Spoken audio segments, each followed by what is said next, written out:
Eia, como é que você tá? Tudo bem com você? No vídeo de hoje nós vamos ver o pastor que está declarando guerra ao mês do orgulho. É isso mesmo. Para começar o vídeo, eu vou te fazer uma pergunta. Você conhece o pastor André Valadão? Se não conhece o pastor André Valadão, você vai conhecer hoje e vai saber por que ele está declarando guerra ao mês do orgulho, papai.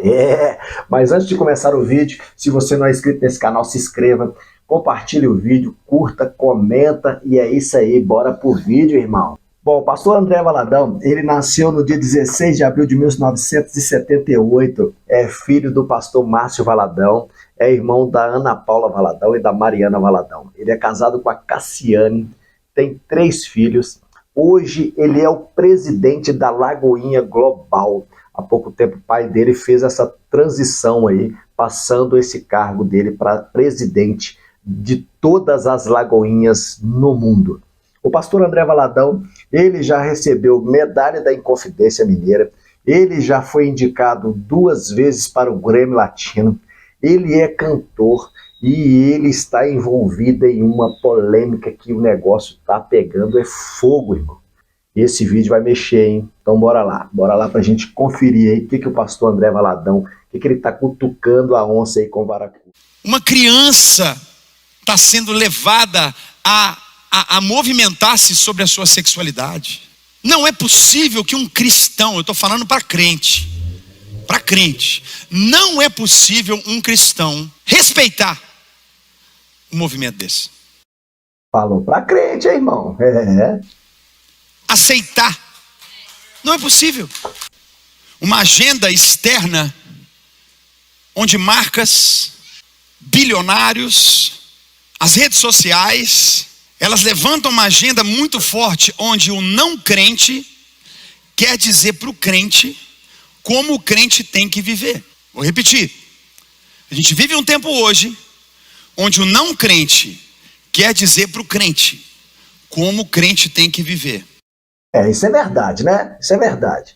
Um monte de artista que não é crente, um monte de político que não é crente, um monte de pessoas que não é crente, que não comunga da mesma fé que o crente, quer ficar falando pro crente o que o crente tem que fazer. Me ajuda aí, né, papai? Aí não, né? Uma das palavras mais difíceis para Deus é orgulho. Deus odeia, Ele repugna qualquer atitude de orgulho. Pastor, uma criança que cresce com um jeito afeminado é pecadora, o que dizer? Não, todos nós somos pecadores e necessitamos da graça de Deus. Uns pecando na área de homossexualidade, outros seja alcoolismo, prostituição, mentiras, né? E por aí vai. A verdade é que todos nós necessitamos da graça de Deus. Verdade, todos nós. Você está falando ali de pecado, tá, meu irmão? Está falando de pecado. Pelo que eu estou entendendo até agora, ele declarou guerra foi ao pecado, viu, papai? Ele declarou guerra foi ao pecado, é isso aí. Precisamos entregar a vida para Jesus e a partir de Jesus vivemos uma nova vida. Então não é sobre só uma área, mas todos nós, em algum momento da vida, precisamos dizer: Jesus, entra no meu coração, seja o Senhor da minha vida, reine na minha vida. E essa é a realidade que transforma a nossa história. É verdade, e não é pecado, né, meu irmão? É pecado da homossexualidade, é pecado da traição, é pecado do roubo, é pecado da lascívia, é pecado da gulodice, é pecado do ser avarento, pecado é pecado, meu irmão. Tudo é um bolo só. É a partir daí que a gente vive um novo tempo. Como você lida com os ataques que recebe cada vez que fala a verdade? Uai, gente, você não fala a verdade com medo ou por causa de ataques e não pode deixar de falar por causa dos ataques. Você fala porque você tem um chamado. É a palavra de Deus, é o evangelho, né? Jesus, ele não veio falar com as pessoas o que elas queriam ouvir, mas o que elas precisavam. Jesus falou do seu amor, Jesus apontou pecados, né? E trouxe transformação na vida de pessoas. E nós pregamos a palavra de Jesus, é o evangelho. Ele tem que ser pregado por toda parte. Mas tem muitos pastores que não pregam não, né, papai? Tem muitos pastores que estão querendo arrebanhar pessoas nesta terra, né? O grande problema, sabe o que é, irmão? O grande problema é que é o seguinte, não adianta, papai, você juntar pessoas na terra.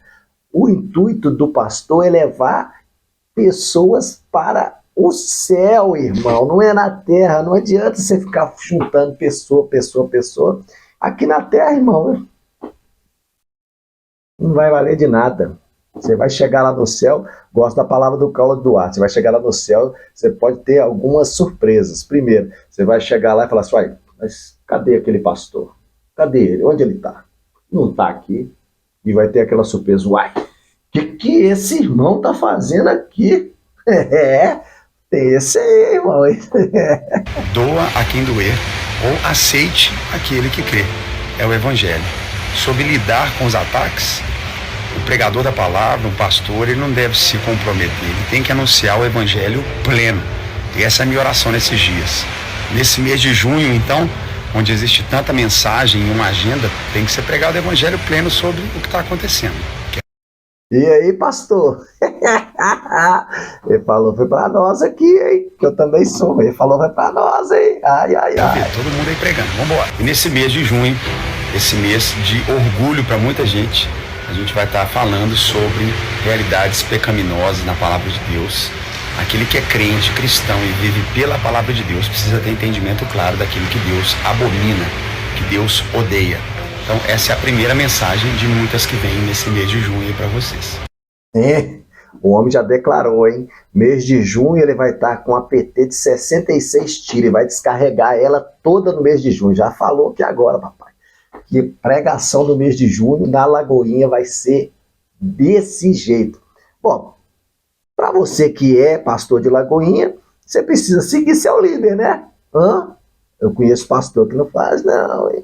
Que não segue, não, tá? É você mesmo que ele tá falando, hein, papai? É seu líder, hein? Seu general. Corajoso, delicado ponto a ser tocado, mas precisamos separar o joio do trigo. Gente, desde quando tocar no assunto de pecado na igreja se tornou uma questão de coragem e de ser um assunto delicado? Jesus não teve nenhuma dificuldade, o apóstolo Paulo não teve nenhuma dificuldade. Por que você e eu deveríamos ter? Pelo contrário, é hora da igreja falar mais do que a Bíblia diz sobre pecado. Isso não é um privilégio de um ou de outros. Todos nós devemos falar nesse assunto também, em nome de Jesus. O evangelho é sobre arrependimento, mudança, né? Não viver para si mesmo, não viver pela carne, mas pelo Espírito. Esse é o ponto, essa é a chave. Nesse mês de junho, a gente tem falado e vai continuar falando sobre o termo desse orgulho que tenta movimentar o mundo todo aí. Mas nós cristãos, você que é crente em Jesus, pela Bíblia, tem um princípio a ser seguido. E aí, você é crente? Concorda com ele? Escreve aí nos comentários se você concorda com ele. Escreve aí para nós. É isso aí. Não quero perguntar e sim agradecer pelo seu posicionamento sobre esse mês. Eu espero que eu não seja o único. Muito pastor pregando sobre vitória, conquista, provisão, oração, glória a Deus por tudo isso. Mas eu acho que, mais do que nunca, é hora de se pregar também sobre pontos daquilo que move muito a sociedade nesses dias, move muito a nossa geração nesses dias. E esse é um assunto muito importante e deve ser pregado esse mês a respeito do que a Bíblia diz diante dessa agenda cultural que tenta movimentar o mundo inteiro, sendo que o cristão, aquele que crê em Jesus, ele tem um posicionamento. Então eu acho que é uma responsabilidade, né, de muitos pastores e líderes nos seus púlpitos, literalmente, lerem a Bíblia com a sua igreja, porque a igreja precisa cada vez mais de esclarecimento vindo do altar sobre aquilo que Jesus diz, né, que os apóstolos disseram pelo Espírito Santo. É isso aí. O homem tá metralhando, papai. Quando você vai deixar de ser um trouxa homofóbico? Não, eu não sou homofóbico. Existem muitas pessoas tem gente que chega só pra talhar, né? Na homossexualidade, que frequentam a igreja da Lagoinha, frequentam muitas igrejas. Nunca agredi um homossexual, nunca impedi um homossexual de estar na igreja, nunca vou fazer isso. Prego o evangelho e vou pregar e amar, pregar a palavra de Deus a todos, a todas as pessoas, independente da sua opção sexual, independente da sua raça, da sua condição financeira, né, condição cultural, o evangelho tem que ser pregado. Não sou homofóbico, amo aquele que é homossexual, amo aquele que vive diante dessa realidade e que também precisa conhecer do Evangelho e aquilo que o Evangelho diz. É simples assim. Esse é meu prazer, falar de Jesus para todas as pessoas. Então, assim, não tem ódio aqui não. Só amor de verdade. Só falar um negócio em relação a isso aqui. A gente não pode falar mais sobre essas coisas, né? Quando fala ser homofóbico, xenofóbico, enfim. Mas olha, pegando essa palavra do pastor André Valadão aqui, a Igreja Batista Lagoinha, para você que não sabe, você que não é de Belo Horizonte, a Igreja Batista da Lagoinha, na Lagoinha Savassi. A Lagoinha Savassi é uma igreja que predominantemente são pessoas homossexuais. Então, existe um culto lá, que tem um culto, se eu não me engano, o nome do culto é Cores. É presidido até pela pastora Priscila. O culto é específico para esse público. Então, as pessoas estão sendo acolhidas, mas o pecado tem que ser dito. Eu tenho que amar o pecador, mas não compactuar com o pecado. Simples assim. Jesus, ele não amava o pecado, ele amava o pecador. Mas o pecado, ele falava sobre o pecado. Vai, não peques mais. Vai, não peques mais. Seja salvo. É assim. Simples assim. Você acha que já estamos muito perto do fim dos tempos? Ô, gente, Jesus, quando foi assunto ao céu, já falou, começou o fim dos tempos. Tem dia que eu acho que o mundo vai acabar hoje. Amanhã. Tem dia que eu acho que vai demorar uns 500 anos. Então, depende. O negócio é ser fiel agora, crente agora, servir a Deus agora. Ele não sabe quando ele vai voltar, mas ele vem. Mas eu creio que está próximo. Eu creio que está afunilando. Glória a Deus, é isso aí. E aí, fala pra mim, o que você achou dessa notícia, hein? O que você achou do pastor? Ele tá sendo corajoso, ele tá sendo ousado. Demorou? Tamo junto? Se inscreve nesse canal se você ainda não é inscrito. Compartilha, comenta. Tamo junto, até a próxima. É só o começo.